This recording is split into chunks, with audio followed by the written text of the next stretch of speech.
Hey everyone, I'm Sarah, a 28-year-old marketing exec with a story that still feels surreal.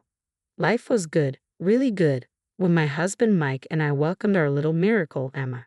After years of fertility struggles, we finally had her in our arms, and the heartache we'd been through just melted away.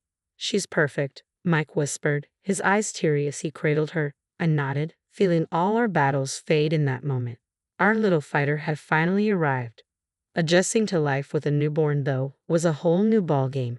Between the 3 a.m. feedings and constant diaper changes, we were exhausted, running on fumes. But we were blissful. Then came the parade of visitors. Mike's family was always dropping by. His parents, Robert and Linda, were thrilled, doting on Emma like she was the eighth wonder of the world. "Oh, she has the family nose," Linda would exclaim, gently pinching Emma's tiny nose. Robert would chuckle, and Mike's eyes, definitely. But it was Mike's brother, Tom, and his wife, Karen, who threw me for a loop.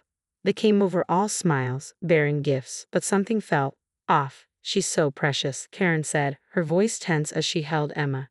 "You're so lucky." Tom stood back, hands in his pockets, a strange look in his eyes. "Yeah, real lucky." I brushed it off at first, thinking it was just new mom jitters, but that tension lingered, bubbling just under the surface like a pot about to boil over. One night after they'd left, I turned to Mike. "Is it just me, or are Tom and Karen acting weird?" He shrugged, avoiding my eyes. "They're probably just tired. Work's been tough for them lately." I let it go, but the nagging feeling wouldn't quit. Over the next few weeks, the visits continued, and I started noticing things. The way Karen's smile never reached her eyes when she looked at Emma, how Tom's jaw clenched when Mike talked about his daddy duties. Then one afternoon, Linda asked me, "Have you thought about going back to work, Sarah?" She was bouncing Emma on her knee, looking at me expectantly. "Not yet," I replied, a little surprised. "We agreed I'd take a full year off." "Oh, well, some mothers find it overwhelming," she said, her tone oddly pointed. I felt a flicker of irritation. "We're managing just fine, thanks." As they left that day, I overheard Tom muttering to Karen, "It's not fair. Why them and not us?" The pieces started to click into place. I remembered rumors that Tom and Karen had been struggling to conceive. That night, I confronted Mike. "Hey, is Tom and Karen's behavior because they're struggling to have a baby?" Mike sighed. "Yeah, they've been trying for years. It's been rough."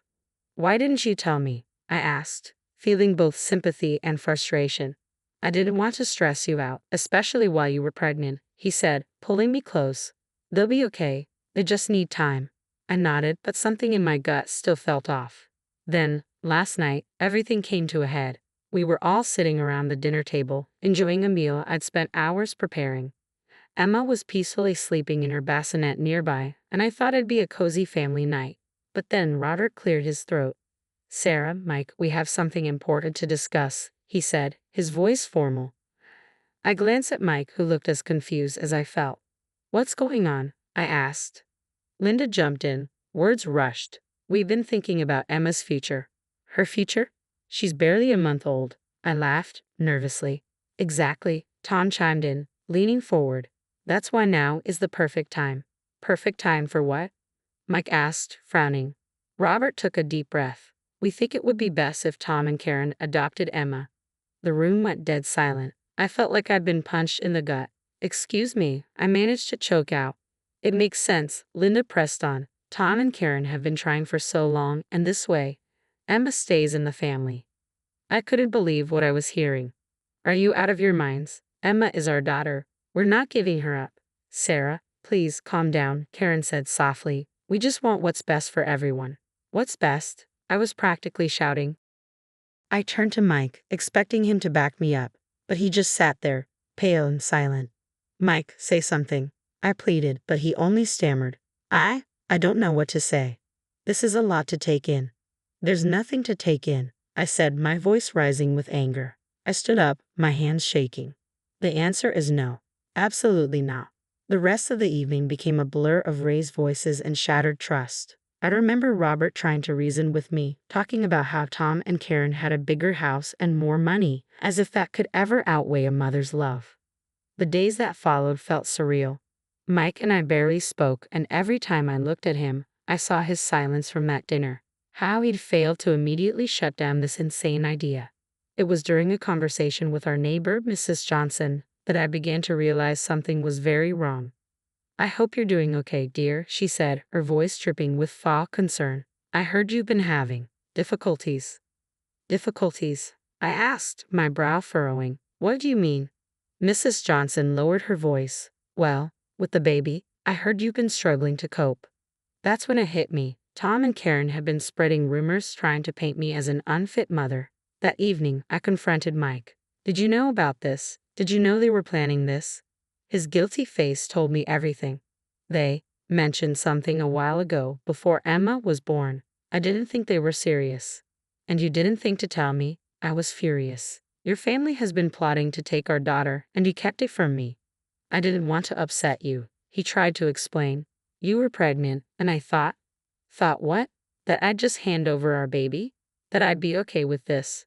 As I looked into his conflicted eyes, it became clear. If I wanted to keep my daughter safe, I couldn't rely on anyone, not even my husband. I was on my own, and if this was a battle, then I was ready to fight.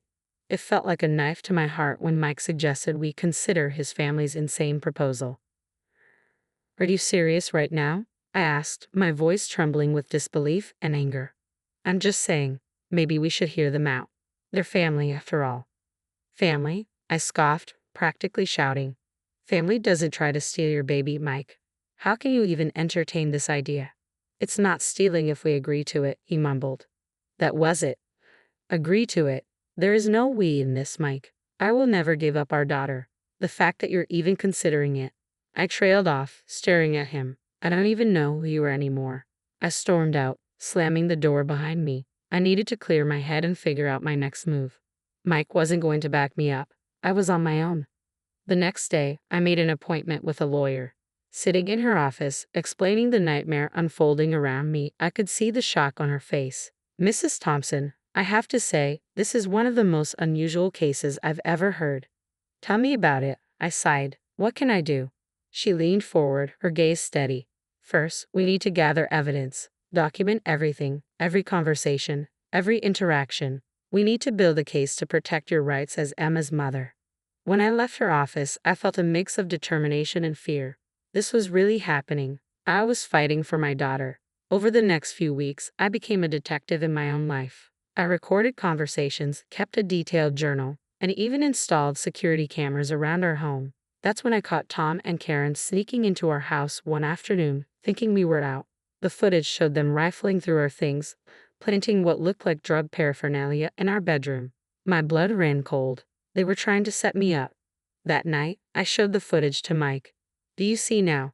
Do you see what your family is capable of?" He watched the video, his face turning pale. I can't believe they would do this." "Believe it?" I said firmly. "Now, are you with me, or are you with them?" This was a turning point for Mike. He finally saw the truth, and it shook him to his core. But I wasn't done. I dug deeper, sifting through Robert's business accounts, trying to understand how they planned to support this scheme. That's when I stumbled upon something big. Massive discrepancies, with money funneled into offshore accounts. I took the findings to my lawyer. "This is big," she said, reviewing the documents. "If Robert's embezzling funds, it could bring down their whole plan." With each day, as we built our case, I felt stronger. Every day, I felt a renewed sense of strength. I was no longer just a pawn in their scheme. I was fighting back, and I was going to win. Each night, as I held Emma close, I whispered, "Mommy's got you. No one's going to take you away from me. No one." It was time to end this nightmare once and for all. I called for a family meeting, telling everyone I was finally ready to discuss the adoption. The glint of triumph in Tom and Karen's eyes made my stomach turn. As we all gathered in the living room, I discreetly hit record on my hidden device. "Before we start, I have something to share," I said, my heart pounding but my voice steady. One by one, I laid out the facts, the embezzlement, the manipulation, the lies. The room erupted into chaos. "How dare you accuse us?" Robert bellowed, his face red with fury. Karen burst into tears. "We just wanted a baby. Is that so wrong?" Tom lunged forward, grabbing my arm. "You little—" "Don't touch her," Mike shouted, finally finding his voice. I pulled away, glaring at them. "It's over," I said, voice unwavering. "I have everything recorded. One more move, and I'll send it all to the police. The aftermath was swift. I filed for a restraining order against Mike's family and anonymously tipped off Robert's business partners about the embezzlement. Within weeks, Robert faced criminal charges for fraud. Tom and Karen's marriage crumbled under the weight of their exposed lies. Linda, once a social butterfly, found herself shunned from her circles as the scandal spread. Mike, shell-shocked, finally saw his family for what they truly were. Sarah, I'm so sorry. I was blind. Can you ever forgive me? He asked, genuine remorse in his eyes. It'll take time, Mike, and therapy, for both of us. As the dust settled, I threw myself into both my career and motherhood. The promotion I'd been working toward finally came through, and Emma was thriving. One evening, as I tucked her into bed, Mike appeared in the doorway. You're amazing, you know that, he said softly. I smiled, feeling stronger than ever. We're going to be okay, I replied, and for the first time in months, I believed it. The final blow came when Robert was sentenced to prison for fraud. Tom and Karen moved away, their reputations in tatters, and Linda became a shadow of her former self, isolated, bitter, and left to confront the consequences of her actions.